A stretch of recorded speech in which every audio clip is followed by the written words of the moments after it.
Welcome to this explainer. Today, we're going to unravel a true historical mystery that completely reshaped how we look at the natural world. Look, when most people hear the word Illuminati, they immediately picture Beyoncé, Jay-Z, or, those wild internet rumors about global domination. But today, we're skipping all that. We are going to look at the actual historical Bavarian Illuminati and the very real, highly classified intellectual contraband they were smuggling across Europe. We're going to trace how a tightly guarded philosophical heresy, hidden deep inside secret societies, eventually exploded into the mainstream and literally birthed the modern environmental and ecological worldview. Let's get into it. Okay, so we have to start with this massive, frankly paranoid-sounding accusation leveled by conspiracy writers John Robison and the Abbé Augustin Barruel right after the French Revolution. It's 1798, the traditional European order has just collapsed, and these two writers are desperately searching for the hidden architecture behind all the chaos. They pointed the finger directly at the higher esoteric grades of the Bavarian Illuminati. They accused them of a massive cover-up, basically covertly teaching materialism, atheism, and this forbidden concept called Spinozism. Now, for centuries, standard history has largely dismissed these two as just reactionary conspiracy theorists making up a threat out of thin air. But here is the fascinating twist. While mainstream history writes them off, they were actually right about one absolutely crucial thing. The Illuminati really were smuggling a radical underground philosophy. The anxieties of Robison and Barruel actually mirrored a very real subterranean transmission of ideas. There literally was a secret intellectual pipeline infiltrating continental secret societies, and it was acting like this massive, quiet solvent, just eating away at the orthodox traditional thinking of the late 18th century. So to understand the actual contraband they were hiding, we have to look at what was considered the ultimate theological heresy of the era. The philosopher Baruch Spinoza asserted a concept known as monism, specifically Deus sive natura, which translates to God or nature. He argued that there isn't some creator God sitting outside of the universe looking down on it. Instead, there is only one infinite substance. God and nature are exactly the same thing. Think about how wild that was in the 1600s, suggesting that the tree outside your window was just as divine as the creator.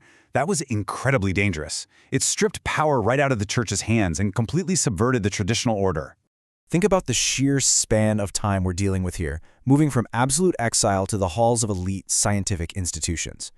In 1656, Spinoza was excommunicated for his heretical ideas from the Amsterdam synagogue.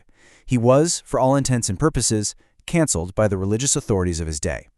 Yet just a few years later, in 1662, we see the founding of the highly prestigious Royal Society in London, and its early members were secretly passing Spinoza's ideas around behind closed doors. And then by 1787, we reach this crazy flashpoint where these ideas are suddenly being taught openly at the University of Jena. So how exactly did a heretical idea survive that massive leap from 1656 to 1787? Well, long before these subversive ideas could ever be publicly debated, early Freemasons and scientists basically formed a porous, esoteric network to shelter them. It started with epistolary networks, which is just a fancy way of saying highly secretive letter-writing circles. Spinoza's crowd crossed paths with the Invisible College, which was a Rosicrucian-inspired group. And the irony here is just incredible. Henry Oldenburg, the very first secretary of the prestigious Royal Society, maintained a loyal secret correspondence with Spinoza. Meanwhile, you have guys like Sir Robert Moray, who was both an early natural philosopher and a prominent Freemason. These early secret society structures acted as a protective shield, keeping Spinoza's holistic view of the cosmos totally safe from the authorities who wanted it destroyed. By the late 18th century, this underground philosophy found a powerful VIP lounge, essentially. I'm talking about the court of Weimar under Duke Karl August. Now, Duke Karl August wasn't just some royal figurehead, he was a highly active member of the Bavarian Illuminati. Weimar became the absolute epicenter where secret society networks seamlessly blended with creative and scientific experimentation. This is exactly where the underground stream of God is nature finally got the institutional funding and the political power it needed to actually change the world. This network built a flawless bridge from speculative secrets to hard science. The progression is amazing to see. It starts out in elite literary salons, like the Duchess Anna Amalia's, where these concepts were basically debated over wine. Then it moves into Masonic lodges, specifically highly sophisticated fronts for radical thought, like Ignaz von Born's lodge over in Vienna. And finally, it erupts directly into physical science. Johann Wolfgang von Goethe, who was a high-ranking Illuminati member himself, used these very monistic principles for his scientific investigations. His famous work, The Metamorphosis of Plants, sought to find an underlying unified organic type across all plant life. So he wasn't just writing poetry, he was literally applying Spinoza's unified nature directly to biology. And this brings us to the pure espionage element of the history. These weren't just idle thinkers, they were active smugglers operating under aliases within the Illuminati. You have these highly respected public figures living total double lives. Friedrich Heinrich Jacobi, a noted philosopher, was secretly operating under the codename Sully. Karl Leonhard Reinhold, who would become the chair of philosophy at Jena, was Decius. Just imagine Johann Wolfgang von Goethe, an absolute literary giant and director of mining, operating like a secret agent for an alternative worldview. This was a highly coordinated, covert operation, transmitting a radical new reality right under the noses of the orthodox establishment. But you know, secrets of this magnitude rarely stay buried forever. This entire subterranean network was violently dragged into the light by what can only be described as an Illuminati civil war. In 1785, an intellectual earthquake known as the Pantheism Controversy erupted. And the crazy part, this wasn't an attack from outside authorities. This was an ideological fracture from deep inside the secret society network itself, forcing this carefully hidden contraband out into the public square for literally everyone to see. Here is exactly how that civil war went down. Our philosopher Jacobi, remember codename Sully, totally goes rogue. He publicly accuses the recently deceased dramatist Gotthold Ephraim Lessing of being a secret Spinozist. Moses Mendelssohn has to step in to defend Lessing's memory. And what sparked this whole fight? Jacobi had confronted Mendelssohn over an unpublished, highly pantheistic poem written by Goethe, another Illuminati member. The debate just raged on, fanned by Illuminati publishers. But here is the ultimate irony. It completely backfired. Instead of suppressing this dangerous philosophy, Jacobi's aggressive public beef accidentally normalized Spinoza as the definitive philosophical authority for the next generation. Suddenly, absolutely everyone was talking about God or nature. This accidental mainstreaming was the exact spark needed to shift away from the strict, balanced rules of Weimar classicism and give birth to early German Romanticism. And how did it stick permanently? Well, because the Illuminati practically rigged the academic system.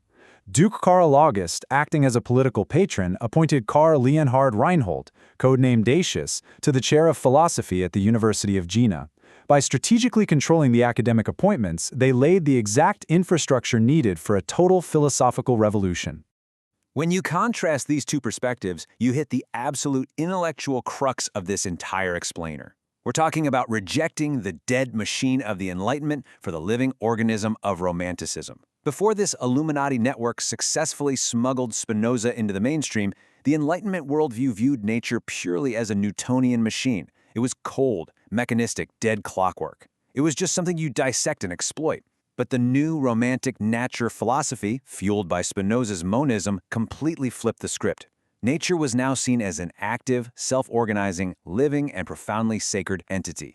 Nature and spirit were fundamentally unified. Philosopher Friedrich Schelling synthesized this paradigm shift perfectly, and it really marks the absolute absorption of Spinoza's heresy into mainstream thought. His famous maxim is absolutely stunning. Nature is visible spirit, spirit is invisible nature. Schelling was the thinker who formulated the revolutionary philosophy of nature at Jena. With just this singular sentence, the dangerous secret that early Freemasons had to hide in coded letters had officially conquered the universities of Europe.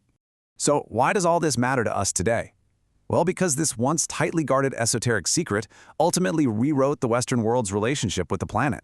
It didn't just stay trapped in German universities. It inspired the sublime landscape paintings of European art, where nature was depicted as awe-inspiring and divine. It jumped the Atlantic and provided the bedrock for guys like Ralph Waldo Emerson and Henry David Thoreau to go find God in the woods. And most importantly, it laid the systemic framework for the modern ecological and environmental movements we champion today. It really leaves us with a profound question about the enduring success of the centuries-old intellectual conspiracy. When you look at the natural world today, do you see a collection of isolated mechanical parts to be extracted, or a living, sacred, and interconnected whole? If you lean toward the latter, you are the living legacy of a philosophical smuggling operation that began in the shadows over 300 years ago. I hope this explainer helps you see the origins of your own ecological worldview in a whole new light. Thanks for joining me to unpack this incredible history and keep questioning the origins of the ideas that shape our world.